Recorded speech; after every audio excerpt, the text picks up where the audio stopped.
We're coming now to the speech of PhD student Bianca Steffen. She is the PhD student of Professor Dr. Hartheis. So thank you very much for being with us tonight, Bianca.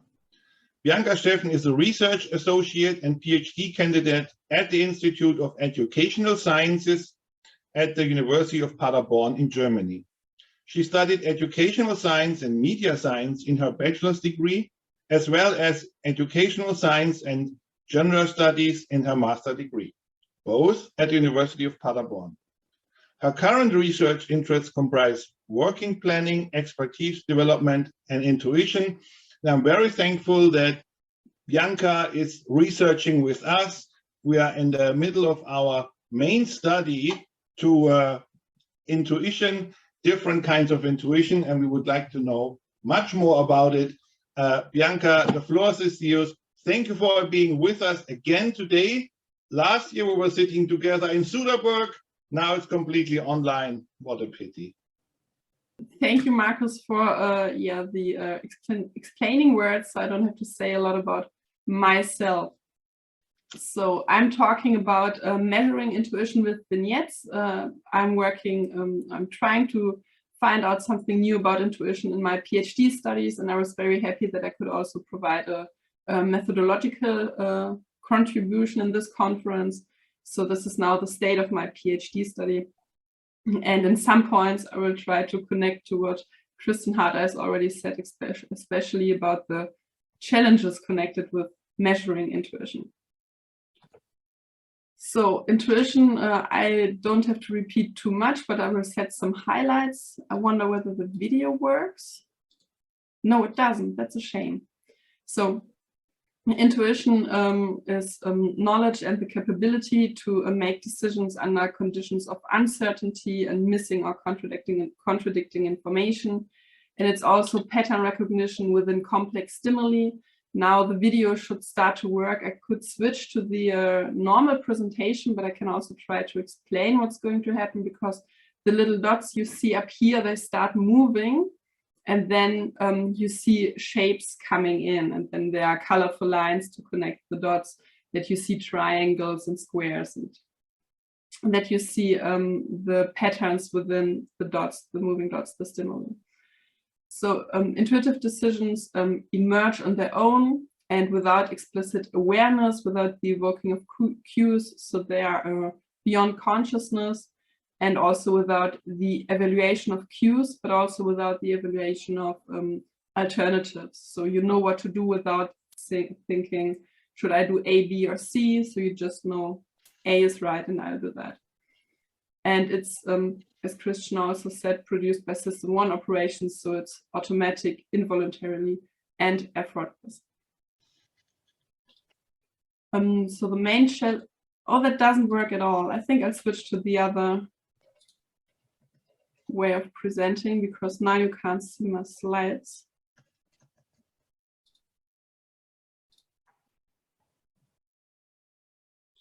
Give me a second.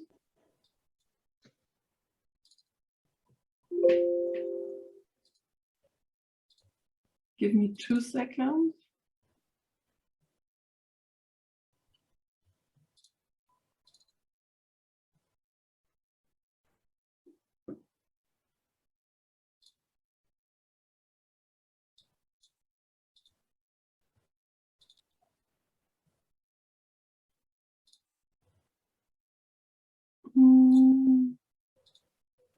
Now you can see my slides, right? They're a little bit upside. Diesen Hochkant. Yeah. Did that help? No. I wanted to try something new and now nothing works. Now.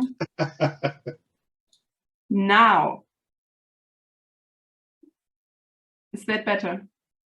Yes, it looks fine. Perfect. So now you can see the video. Now we I have to look a bit more to the left-hand side. Okay. So what are the main challenges as Christian said, the problem is that intuition is the tacit knowledge and it's unconscious information processing. So we can't simply ask people, how did you make that decision? So the answers, as the same answers as describing on how to ride a bike, would be very much superficial and wouldn't be very helpful for us trying to measure something. So the operationalization, so the assessment of measurable futures, would not be possible in this context. So this is the challenge I dealt with for the last years in my PhD, and trying to figure out a way on how to work with that. And I think I've found a suitable solution, because I try to work with written vignettes in this context. I know that working with video vignettes would also be very interesting and very helpful, but I think the written vignettes will be more practical in this matter. So why do I think this works together? Because intuition demanding situations are defined by the high complexity they have. So it's more complex situation. It's not routine situations. And this can also be shown in vignettes, because I will show you a vignette later that I already developed, and you can see that it's more of a complex situation.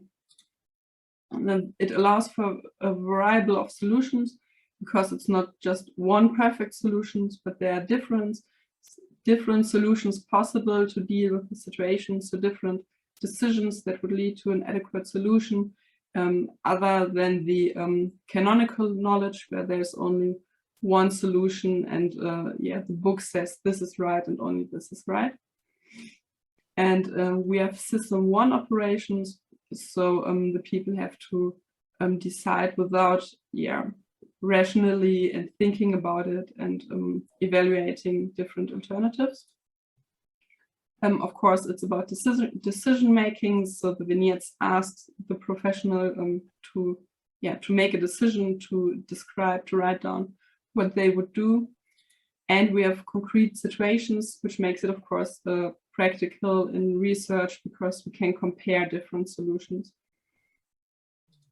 So we have not only the vignettes of cases, because then I would only get the solution of how the people would act in that situation, how they would decide in that situation. So we have authentic operations. So in the third handbook, Marta Sinclair talked about this noon.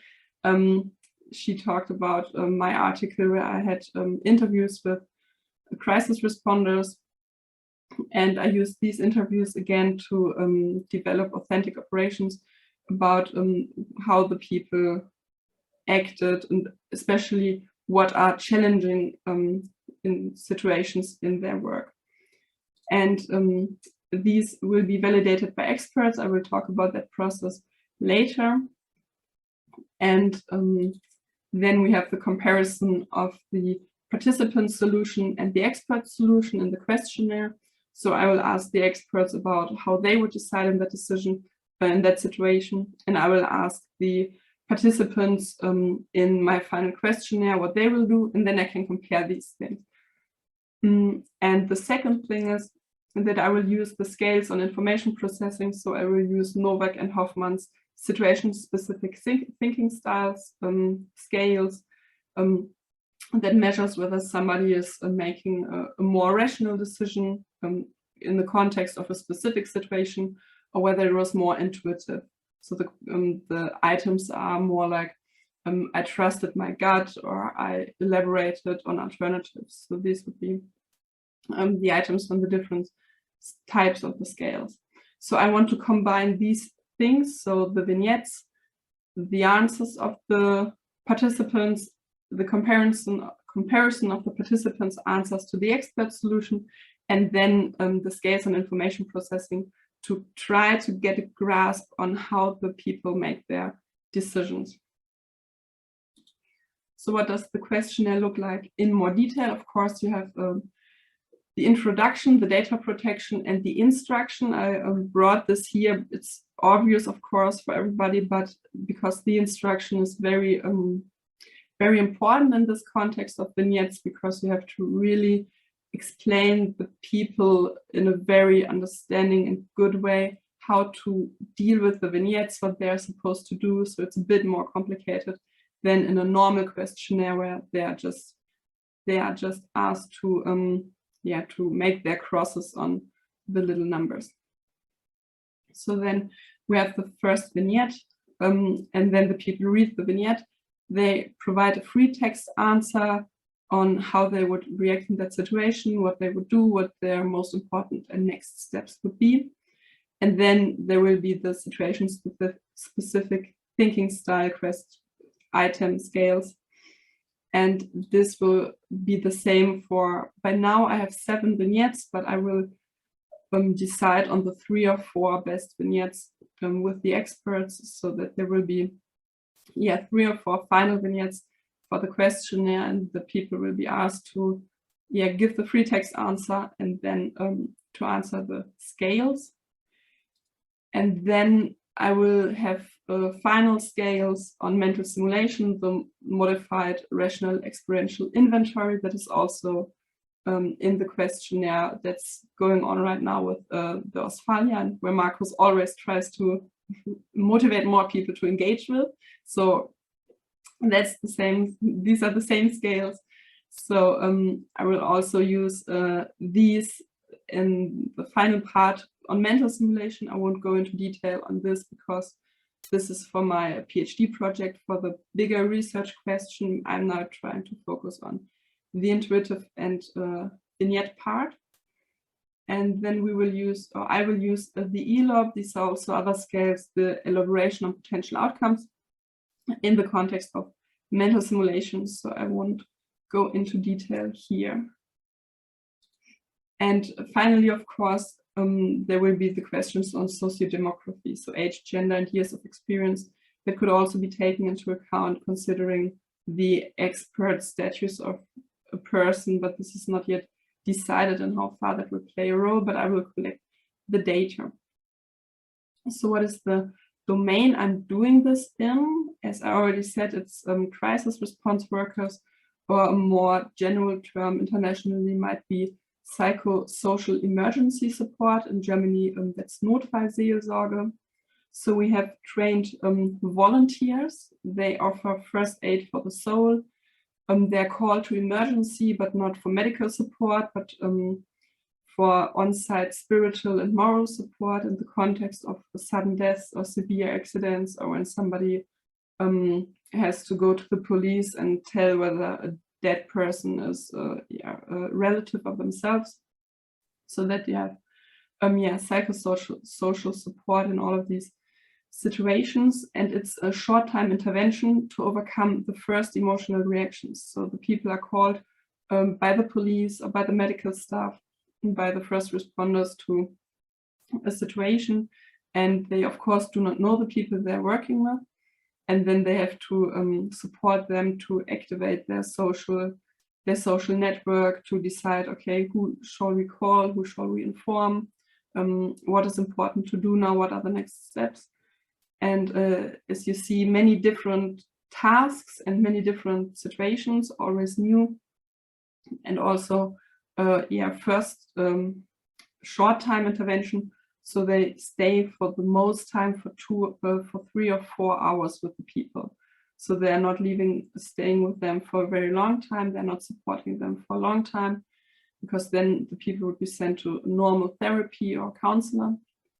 But they're only there to overcome the first emotional reactions in this context. So this is the task the people are dealing with. And I brought you a vignette. This is a bit longer. I won't read it out completely. I just want to highlight the most important things, because we have a few things here that make it difficult for the crisis responder to decide, because you of course have on the case that there's a murderer involved. It makes it also non-routine for these people. There's the challenge that was described in several interviews, that you are working against time, not because somebody is dying and you have to make a fast decision, but you're working against social media. One of the main aims is to avoid that people find out about the death of a relative via Instagram or via WhatsApp or via phone. So they are working against time here, or against the press or the news, but the most important challenge is the social media. And yeah, it's also a bit struggling not finding the person you're trying to work with. So when you're responsible for, in this case, the parents, that they are not there, so you have to find out where they are. Maybe they're close by, and as in this case, will come home soon. Otherwise, you have to find out whether they are sometimes on holiday or with friends or at work. So a lot of things that make it more complicated. And then you have the complicated reaction from the woman you're working with, because she's not open and understanding, but she's aggressive. She pushes the people back. She tries to stay away from them. And then that makes it harder to work with people, of course, when they don't want you to be there. You can also just leave, because these people are, of course, never forced to stay and to work with the relatives. But this is their main aim and their main what they want to do. And of course, being angry and being aggressive is also an emotional reaction that they have to deal with. And the last thing is that, yeah, they can't reach the husband easily, and now they have to solve this non-routine situation only being with the mother. So these are a few things in this vignette. This vignette, of course, is originally in German. And my next steps now will be to evaluate these with the experts. And the criteria I want the experts to look at, of course, is at first the content. So how authentic is it? How relevant is it to the participants? So to the professionals within the domain. How is it presented? Is it plausible? Is it accurate? Are the words used in the right context? Is the description on where the first responder is and how things go on, is this in a correct way, or does it not make any sense at all for the people? And of course, this is not what I want the I want the experts feedback on these criteria, but I won't call them intuition. Maybe this is a good way to put it, because I want to hear and how far they think that this is a complex situation within the domain, and how far it is difficult and how far it is non-routine. This is, of course, things the people can tell me, but this is not what I would not openly tell them that I want to hear, and how far it is intuition provocative, because then I would get different answers. And finally, of course, I want to hear from the people what they would do in that situation. So then I have the expert's solution, the expert's answer, and then I can rate them the answers of the participants. So for the last minutes, only my my next step, so to say. I just sent, or I'm in the process of sending the vignettes out to the first experts, and then having interviews or questionnaire where they rate along the different criteria. And then I will modify the vignettes and, as I already said, delete some vignettes because 7 is way too much. And after that, I will get the experts' approval, I called it, so that the experts say, okay, these are the 3 or 4 final perfect vignettes that you can go along with. And then I will collect their solution for these vignettes only. And then I'm in the final process of having the vignettes I can put in my final questionnaire, and then I can start collecting data for my PhD project. So this was the methodological idea of the project, and my idea on how to get a grasp on intuition using vignettes and scales and the combination, and also the comparison with the experts' solutions and decisions within a situation. So different ways of trying to get a hold of that. Thank you very much for listening. Thank you very much for your attention. And I'm looking forward for your ideas and feedback on my project. Bianca, thank you so much. Excellent project, excellent cooperation. We also thank Professor Dr. Christian Hardeis. Christian, since we met last year during the pandemic, I remember this large room We were sitting at each ends, so we were far away. We hardly could hear each other, and but we made it. And ever since we work together online, it's a pleasure. Bianca is supporting us with collecting the data. We hope we get lots of data together so Bianca can analyze the questionnaire, the answers. And thank you for this cooperation.